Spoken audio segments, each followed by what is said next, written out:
সাল্লামের এক সাহাবী নাম হচ্ছে আকিল।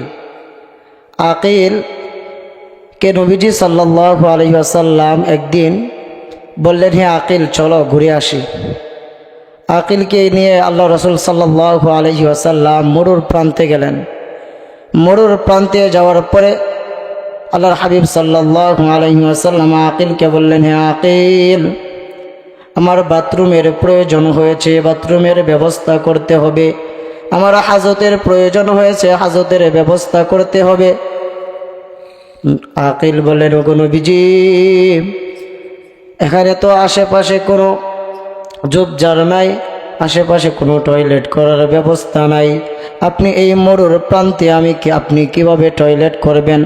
আপনি কিভাবে আপনার জরুরত শেষ করবেন? তখন নবীজি সাল্লাল্লাহু আলাইহি ওয়াসাল্লাম আকিলকে বললেন, হে আকিল তুমি দেখো আশেপাশে কোনো গাছ দেখা যায় কিনা, কোনো বাড়ি দেখা যায় কিনা। যদি কোনো বাড়ি দেখা যায়, বাড়ির পাশে কোনো বড় বৃক্ষ দেখা যায় কিনা, তুমি দেখো আকিল কোনো বৃক্ষ দেখা যায় কিনা।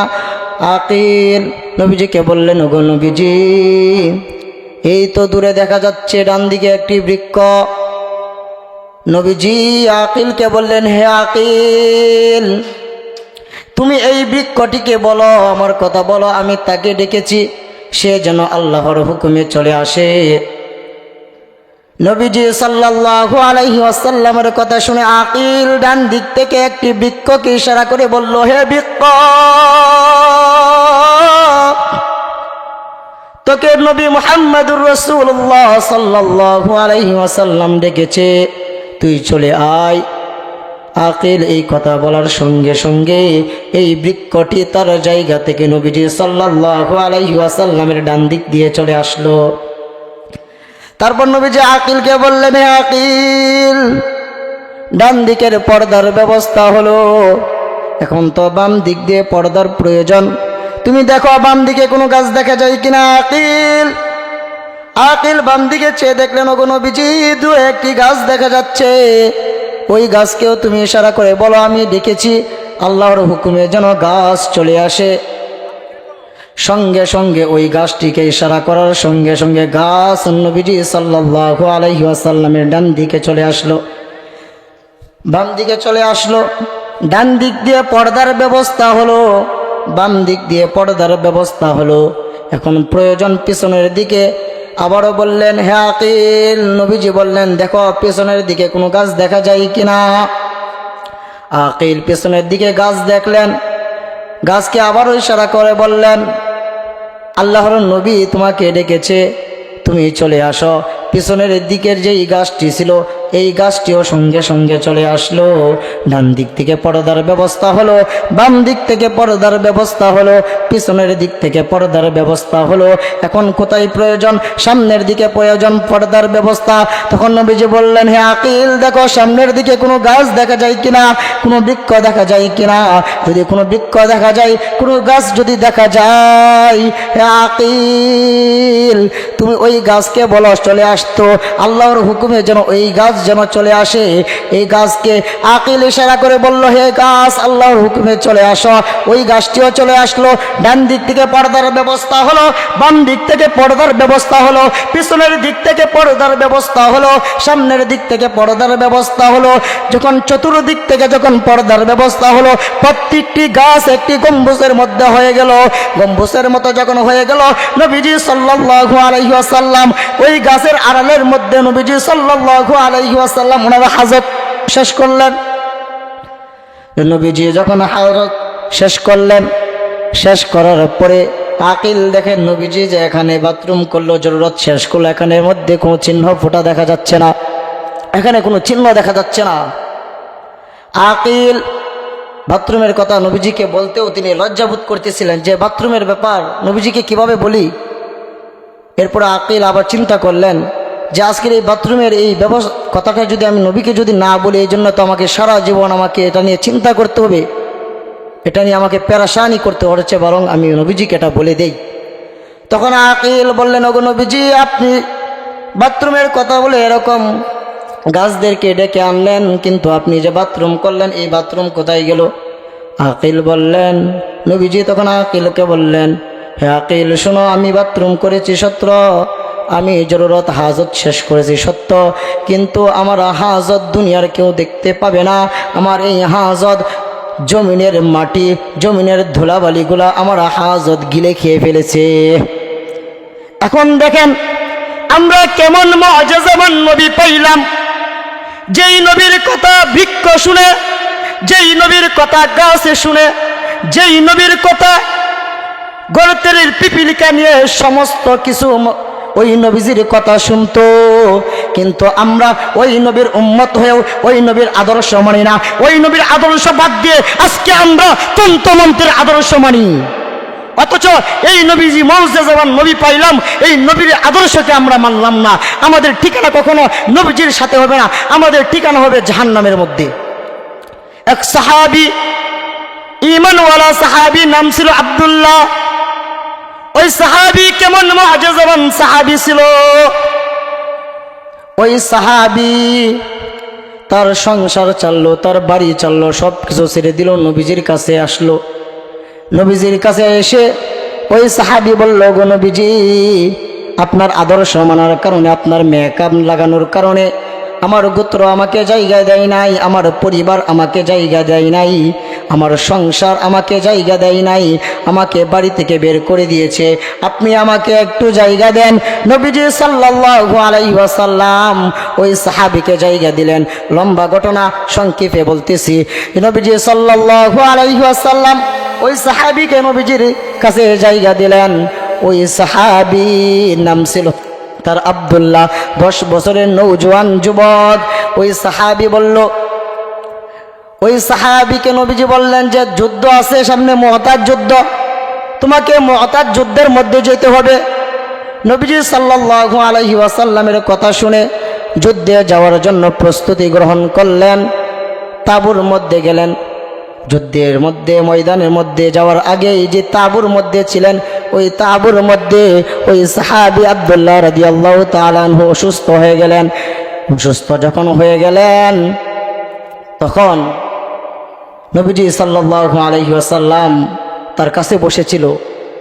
নবীজি তার মাথার মধ্যে হাত বুলিয়ে তাকে সান্ত্বনা দিতেছেন, কিন্তু ক্রমান্বয়ে তার জ্বর বাড়তেছিল। এক পর্যায়ে চলে গেছে তার হাতগুলা, তার চোখগুলা উল্টে আসতেছিল, হাতগুলা স্তম্ভ হয়ে যেতে লাগছিল, এরকম অবস্থা হয়ে যাচ্ছিল। তখন একজন ফেরেশতা আব্দুল্লাহ রাদিয়াল্লাহু তাআলা আনহুর কাছে এসে নবীজি সাল্লাল্লাহু আলাইহি ওয়াসাল্লামকে বললেন, ওগো নবীজি, আব্দুল্লাহর ঈমান দেখে আল্লাহ খুশি হয়েছে, আল্লাহ খুশি হয়েছে। আব্দুল্লাহকে যুদ্ধের ময়দানে যেতে হবে না, আব্দুল্লাহকে যুদ্ধের ময়দানে যেতে হবে না। আল্লাহ রাব্বুল আলামিন আব্দুল্লাহকে আল্লাহর কাছে নিয়ে যাবেন, আব্দুল্লাহকে যুদ্ধে যাওয়ার প্রয়োজন নাই। ওই অবস্থাতে ওই আব্দুল্লাহ তার মুখ দিয়ে, জবান দিয়ে এই আওয়াজ বের হলো, হাই মেরে আকা তেরে মেরাজ ও আরশ আজিম লৌহ কলম পে মে গুলাম পে মেরাজ মোহাম্মদ কি গোদ মে। এই বান্দা বলতেছেন, 10 বছরের নওজোয়ান যুবক বলতেছেন, হাই মেরে আকা, আপনার মেরাজ হচ্ছে আরশে আজিম লৌহ কলম সিদরাতুল মুনতাহা পার হয়ে, আর আমার মেরাজ, আমি আকা, আমার মেরাজ হয়েছে নবী মুহাম্মদুর রাসূলুল্লাহ সাল্লাল্লাহু আলাইহি ওয়াসাল্লামের কুলে। কেন হইল? আমি নবীজি সাল্লাল্লাহু আলাইহি ওয়াসাল্লামের আদর্শ মানার কারণে আমার মেরাজ হয়েছে নবীজি সাল্লাল্লাহু আলাইহি ওয়াসাল্লামের কুলে। তাহলে বুঝেন, আপনার মধ্যে যদি নবীজির আদর্শ যদি থাকে, আপনার মেরাজ হবে নবীজি সাল্লাল্লাহু আলাইহি ওয়াসাল্লামের সাথে, আপনার জান্নাত হবে নবীজি সাল্লাল্লাহু আলাইহি ওয়াসাল্লামের সাথে। আর যদি নবীজির আদর্শ যদি আপনার মধ্যে যদি না থাকে, জালিম ফ্যাসিস্টের আদর্শ যদি আপনার মধ্যে থাকে, আপনার ঠিকানা হবে জাহান্নামের মধ্যে। 24 আগস্টের পরে বাংলাদেশের মধ্যে এখনো যদি কোন নাস্তিক মুরতাদ আমার নবীর আদর্শ নিয়ে ব্যঙ্গচিত্র করবে, আল্লাহর কোরআনের বিরুদ্ধাচরণ করবে, আজকে মুসলমান কখনো বসে থাকতে পারবে না। মুসলমানদেরকে ঐক্যবদ্ধ হতে হবে, যেখানেই দেখবেন আল্লাহর কোরআনের বিরুদ্ধে কেউ বিশুদ্ধার করছে, ওই জায়গার মধ্যেই মুসলমান দাঁড়িয়ে যাবে। এটাই হচ্ছে মুসলমানের বৈশিষ্ট্য। আমার আলোচনা যেই দিকে বলতেছিলাম তাকওয়া, এটা কিন্তু এখন আসি নাই, এখনই চলে আসবে ইনশাল্লাহ, সময় অল্প। যে আল্লাহ রাসূল সাল্লাল্লাহু আলাইহি ওয়াসাল্লাম আকিল কিনে আবারও চলতে লাগলেন, জরুরত শেষ করার পরে আবারও চলতে লাগলেন। তো কিছু দূর যাওয়ার পরে কিছুক্ষণ পরে আকিল নবীজিকে বলতেছেন, ওগো নবীজি, এখন তো আমারও পেটের মধ্যে কামড় দিয়েছে। ওগো নবীজি, আমার পেটের মধ্যে কামড় দিয়েছে, কিন্তু এখন আমার বাথরুমের প্রয়োজন নাই, আমার জরুরতের প্রয়োজন নাই, আমার পানি তৃষ্ণা লেগেছে, আমার পানি খেতে হবে, আমাকে একটু পানির ব্যবস্থা যদি করে দিতেন আমার অনেক উপকার হতো। আপনার থলের মধ্যে যে পানি ছিল এই পানিও শেষ হয়ে গিয়েছে, আমার থলের মধ্যে যে পানি ছিল এই পানি শেষ হয়ে গিয়েছে। ওগো নবীজি, আমাকে যদি একটু পানির ব্যবস্থা করে দিতেন আমি আপনাকে কি করতাম, আমি অনেক খুশি হইতাম, আমি অনেক আনন্দ উপভোগ করতাম। এই কথা বলল, তখন নবীজি বললেন, হে আকিল, তুমি ওই দূরে দেখতেছো একটি পাহাড়, ওই পাহাড়ের কাছে যাও, ওই পাহাড়ের কাছে গিয়ে বলো তোমাকে পানি দেওয়ার জন্য। দৌড়ে আকিল পাহাড়ের কাছে গেল, পাহাড়ের কাছে গিয়ে বলল, হে পাহাড়, আমাকে নবীজি সাল্লাল্লাহু আলাইহি ওয়াসাল্লাম পাঠিয়েছে, তোর কাছ থেকে আমাকে পানি দে, পানি দে। সঙ্গে সঙ্গে পাহাড়ের জবান খুলে গেল। পাহাড় আকিলকে বলতে লাগলো, হে আকিল, শুনো শুনো শুনো শুনো, যখন থেকে আমি শুনেছি জাহান্নামের মধ্যে পাথর জ্বালানো হবে এবং মানুষরা জ্বলবে, পাথরকে জ্বালানো হবে মানুষদেরকে জ্বালানোর জন্য, যখন থেকে আমি এই কথা শুনেছি তখন থেকে আমি কান্না করতে করতে আমার চোখের সমস্ত পানি আমি শেষ করে ফেলেছি। তোমাকে নবীজি পাঠাইছে সত্য, আমার কাছে যদি পুরো পানি থাকতো আমি তোমাকে পানি দিয়ে দিতাম। হে আকিল, যখন থেকে আমি শুনেছি জাহান্নামের মধ্যে পাথরকে জ্বালানো হবে মানুষদেরকে জ্বালানোর জন্য, যখন থেকে আমি এই কথা শুনেছি আকিল, তখন থেকে আমি কান্না করতে করতে আমার চোখের পানিগুলা শেষ করে ফেলেছি, এই জন্য আমি তোমাকে পানি দিতে পারবো না। কি বুঝলেন? যে পাথরের মধ্যে আল্লাহর ভয় আছে, তাকওয়া অর্থ ভয়, আল্লাহর ভয়।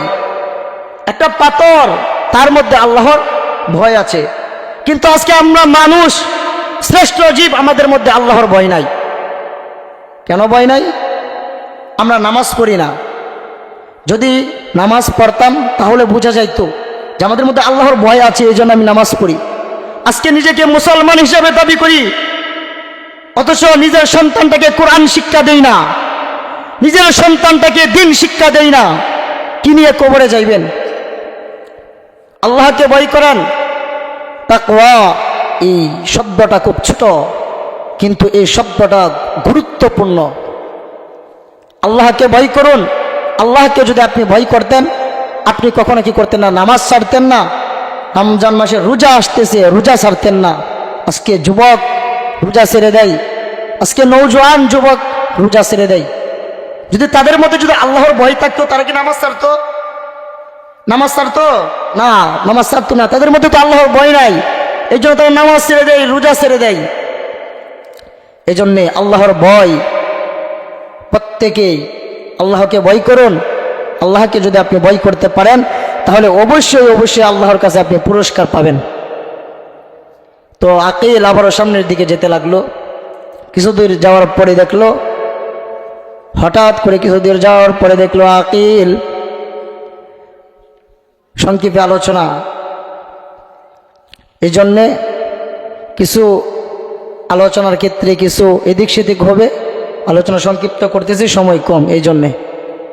যে আকিল নবীজি সাল্লাল্লাহু আলাইহি ওয়াসাল্লামের কাছে ফিরে আসলো এই পাহাড় থেকে। ফিরে এসে নবীজিকে বলল, নবীজি, পাহাড় তো আমাকে পানি দিল না, পাহাড়ের মধ্যে তো কোনো পানি নাই, পাহাড় তো আমাকে পানি দিল না।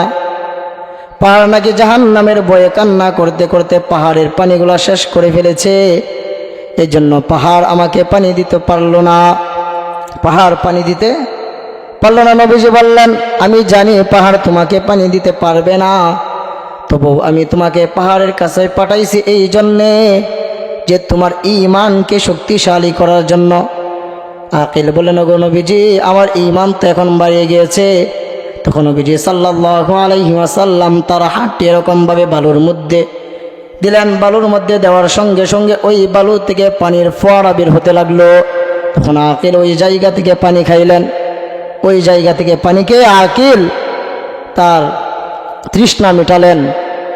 তখন দেখেন আমরা কেমন মুআজিজাবান নবী পাইলাম, কিন্তু এই নবীর আদর্শকে আমরা মানি না। এই ঘটনা শেষ হলো, সামনের দিকে আবারও যেতে লাগলেন। কিছুদূর যাওয়ার পরে আকিল এবং নবীজি সাল্লাল্লাহু আলাইহি ওয়াসাল্লাম দেখলেন একটি ঘোড়া, একটি উট নবীজি সাল্লাল্লাহু আলাইহি ওয়াসাল্লামের কাছে দৌড়ে আসতেছে। এসে নবীজি সাল্লাল্লাহু আলাইহি ওয়াসাল্লামের কাছে দাঁড়িয়ে গেছে। এই উটটি দাঁড়িয়ে গেছে। তো আবার কিছু দূর পর দেখতেছে একটি লোক হাতে তরবারি নিয়ে নবীজি সাল্লাল্লাহু আলাইহি ওয়াসাল্লামের দিকে দৌড়ে আসতেছে। যখন দেখলো নবীজি সাল্লাল্লাহু আলাইহি ওয়াসাল্লাম বলতে লাগলো যে ওর সাথে তো আমার কোনো কি নাই, শত্রুতা নাই, ও কেন আমার দিকে এরকমভাবে দৌড়ে আসতেছে? তখন আকিল দেখলো যে নবীজি সাল্লাল্লাহু আলাইহি ওয়াসাল্লামের কাছে উটটি যেরকম এসে দাঁড়িয়ে গেছে, ওই লোকটিও নবীজি সাল্লাল্লাহু আলাইহি ওয়াসাল্লামের কাছে বলতেছে, হে নবীজি আমার এই উটটি এখানে চলে আসছে, আমার এই উটটিকে আমি এখানে নিতে আসছি, আপনার সাথে আমার কোনো শত্রুতা নাই, কেন চলে আসলো? জি আমার উটটিকে আমি সব কিছুই আমি দেখাশোনা করি, তারপরেও আমার উটটি এখানে চলে আসলো। উটের ব্যাপারে মালিক কি করলো?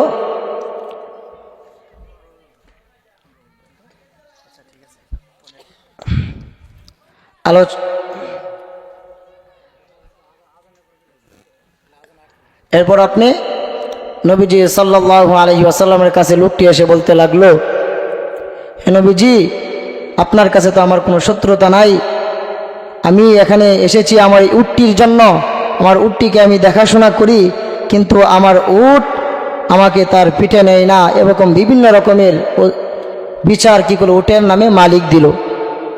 তখন উটকে আল্লাহ রাব্বুল আলামিন জবান খুলে দিল। উট বলতে লাগলো, ওগো নবীজি আমার উট, আমার মালিক তিনি কি করেন? আমার দেখাশোনা করেন, তিনি আমার দেখাশোনা করেন, সব কিছুই করেন, আমাকে খাওয়ান, আমাকে ছোট থেকে বড় করেছেন। আমার মালিক যেইগুলো বললো সব কিছুই সত্য, কিন্তু আমার মালিকের মধ্যে আল্লাহর ভয় নাই। আমার মালিক নামাজ পড়ে না, এশার নামাজ না পড়ে আমার মালিক ঘুমিয়ে যায়। আমার মালিক নামাজ পড়ে না, আমার মালিকের মধ্যে আল্লাহর ভয় নাই। আমি শুনেছি কোনো গোত্রের মধ্যে, কোনো পরিবারের মধ্যে যখন আযাব হয়, ওই পরিবারের সদস্যরা যারা থাকে, আল্লাহর গজব যখন নাজিল হয়, এই জায়গার মধ্যে যারা থাকে প্রত্যেকের উপরে এই আযাব কি হয়? নাজিল হয়। যখন থেকে আমি এই কথা শুনেছি, তখন থেকে আমি এখান থেকে কি করি, আমি আমার মালিকের বাড়ি থেকে বের হয়ে যাই। যদি তার উপর যদি কোনো গজব যদি আসে, আমিও যদি এই গজবের মধ্যে পড়ে যদি মারা যাই, এই জন্যে আমি আমার মালিকের ঘর থেকে বের হয়ে আসি, দড়ি ছিঁড়ে আমি বের হয়ে আসি। কারণ আমার মালিকের মধ্যে তো আল্লাহর ভয় নাই, আমার মালিক আল্লাহকে ভয় পাই না, এই জন্যে আমি আমার মালিকের ঘরের মধ্যে থাকি না, আমি বের হয়ে আসি। তাহলে দেখেন একটি উটের মধ্যে আল্লাহর ভয় আছে, পাহাড়ের মধ্যে আল্লাহর ভয় আছে, কিন্তু আজকে আমরা মানুষ, সর্বশ্রেষ্ঠ মানুষ হওয়া সত্ত্বেও আমাদের মধ্যে আল্লাহর ভয় নাই। যদি আমাদের মধ্যে যদি আল্লাহর ভয় থাকতো, তাহলে আমি আগেই বলেছি আমরা নামাজ ছাড়তাম না, রোজা ছাড়তাম না, হজ করা ছাড়তাম না, যাকাত দেওয়ার সামর্থ্য আছে, যাকাত দেওয়া ছাড়তাম না। এই জন্যে জীবনের প্রত্যেকটা মুহূর্তে তাকওয়া অবলম্বন করতে হবে। এই তাকওয়া অবলম্বন যদি আপনি করতে পারেন, তাহলে আপনার অন্যায় কাজ করতে আপনার মন চাইবে না। আল্লাহ কোরআন কারীমের মধ্যে বলেন, আলাম নাজআল লাহু আইনাইন, আমি কি দেইনি তাকে দুটি চোখ, ওয়া লিসানাও ওয়া শাফাতাইন, এবং কথা বলার জন্য ঠোঁট, এবং আল্লাহ রাব্বুল আলামিন আমাদেরকে দিয়েছেন চোখ, ঠোঁট, পায়ের অঙ্গ থেকে সমস্ত কিছু আল্লাহ রাব্বুল আলামিন আমাদেরকে দিয়েছেন।